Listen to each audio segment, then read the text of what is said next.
ਸਵਾਏ ਡਿੱਗ ਪਿਆ, ਮੇਰਾ ਲੱਕ ਦਾ ਪੱਠਾ ਕਟਿਆ ਗਿਆ। ਮੈਂ ਬਹੁਤ ਬਿਮਾਰ ਹਾਂ, ਮੇਰੇ ਲੱਕ 'ਤੇ ਜ਼ਖਮ ਹੋਏ ਨੇ, ਵੱਡੇ ਕੀੜੇ ਵੀ ਪਏ ਨੇ।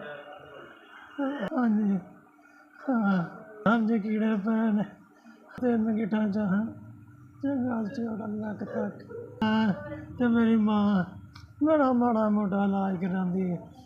ਡਾਕਟਰ ਨੇ ਮੈਨੂੰ ਟੀਕੇ ਲਿਖ ਕੇ ਦਿੱਤੇ ਨੇ, 1000 ਰੁਪਈਏ ਦਾ ਟੀਕਾ, ਪੈਸੇ ਨਹੀਂ ਆਏ। ਹਾਂਜੀ ਸਾਡੇ ਕੋਲ ਪੈਸੇ ਨਹੀਂ ਆ। ਮੇਰੀ ਮਾਂ ਜਾਂਦੀ ਹੈ ਬਾਹਰ, ਉਹ ਥੋੜ੍ਹਾ ਬਹੁਤਾ ਲਿਆਉਂਦੀ ਹੈ, ਕਮਾ ਕੇ ਭਾਂਡੇ ਧੋ ਕੇ, ਕਿਸੇ ਦਾ ਝਾੜੂ ਫੇਰ ਕੇ, ਮੈਨੂੰ ਕੋਈ ਮਾੜਾ ਮੋਟਾ ਦਵਾਈ ਦਾਰੂ ਲਿਆ ਕੇ ਦਿੰਦੀ ਹੈ।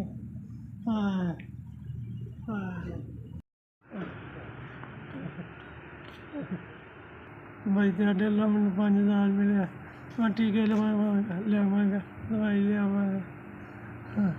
ਸਾਨੂੰ ਸਿਹਤ ਦੇਵੇ, ਖੁਸ਼ ਰੱਖੇ। ਅੱਲਾ ਤੁਹਾਡੇ ਬੱਚਿਆਂ ਨੂੰ ਵੀ ਸਿਹਤ ਦੇਵੇ। ਭਾਗ ਉਹਨਾਂ ਨੂੰ ਇੰਨਾ ਕੁ ਹੈ, ਸਮੁੰਦਰਾਂ 'ਚ ਪਾਣੀ ਬਹੁਤ ਆਵੇ, ਅੱਲਾ ਉੱਤੋਂ ਉਹਨਾਂ ਦੀਆਂ ਪਰੇਸ਼ਾਨੀਆਂ ਬਿਮਾਰੀਆਂ ਦੂਰ ਕਰੇ। ਉਹਨਾਂ ਨੂੰ ਇੱਜ਼ਤ ਦੇ, ਦੌਲਤ ਦੇ, ਸ਼ੋਹਰਤ ਦੇ।